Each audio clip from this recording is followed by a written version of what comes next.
Yo, what's up mga kaibigan? Halina tayo magkwentuhan. So ang Golden State Warriors at ang Los Angeles Lakers ay dalawa sa pinakasikat na team sa NBA. Sa sobrang dami nga ng fans sila ay sobrang dami din ng kanilang haters. Tiyak nga na may mag-comment na naman dyan na LeBron at Curry na naman ang content mo. Well, 21 videos ka nilalabas natin sa loob ng 7 days at 7 o minsan 5 lang dyan ang tungkol kay LeBron at Curry. At natural lang nga yan given na sila pa din ang mukha ng NBA. Anyway, ang dalawang pinakasikat na team sa liga na ito ay parehong up and down ng season ngayon. Ngunit pag-usapan nga natin kung ano ba ang problema ng mga team na ito at pinagkaiba ng kanilang problema. Unahin natin ang Los Angeles Lakers.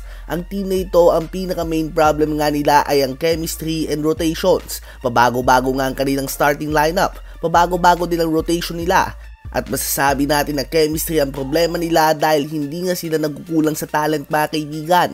Hindi nila kailangan gumawa ng trade. May magaling silang guards kay D'Lo, Gabe Vincent, Austin Reaves at iba pa. May solid 3&D players sila kay Taurean Prince at Cam Reddish. May lockdown defender sila kay Vando. May enough talented big man sila.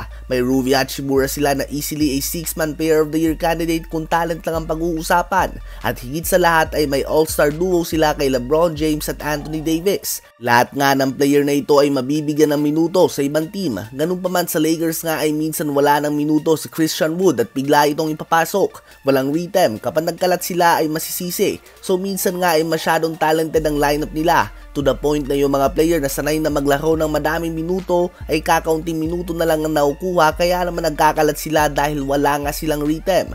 So ang problema ngayon ng Lakers ay chemistry and rotations na under na din ng coaching. At isa pa ay motivation. Tila ba ginaganahan lang nga ang team na ito maglaro kapag malakas din ang kalaban. Trabaho nga ng coaches at leaders ng team na gawing handa ang lahat on a day-to-day basis. Malakas o mahina man ang kalaban. Hindi na nga kailangan gumawa ng trade ng Lakers dahil napatunayan na nila na kaya nilang sabayan at talunin ang bigating teams. Consistency lang nga ang problema nila at staying motivated. Ngayon ay tumungo naman tayo sa Warriors. Ang team na ito ay simply not talented enough para sa lalim ng Western Conference ngayon. Kulang nga sila sa size, rebounding at overall talent. Kung yung dating Klay Thompson nga, dating Draymond Green, dating Chris Paul, dating Andrew Wiggins sana nasa lineup na ito, easily championship contender sila. Ngunit hindi na nga sila katulad ng dati. Matindi na ang dinecline ng kanilang mga performance. Unlike Lakers sa chemistry ang problema, ang Warriors nga ay kulang lang talaga sa talent dahil hindi nga ito nagkukulang sa chemistry. Sa team na ito ay si Curry lang nga masasabi natin na all-star caliber. Posibleng nag-decline ng konti si Curry ngunit ito ay dahil lang sa wala siyang matinong second option ngayon kaya naman mas matindi ang depensa na natatanggap niya.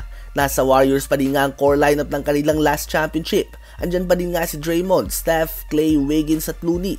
Ngunit dahil nag-decline na sila, kailangan na nga ng team na ito gumawa ng trade o ng pagbabago kung gusto nga nilang maisalba ang season na ito. Dahil tulad nga ng sabi ni Steph, hindi ka pwedeng mag-expect ng ibang resulta kung wala kang gagawin na pagbabago. Insanity nga daw ang tawag doon. Ano ba masasabi nyo tungkol dito?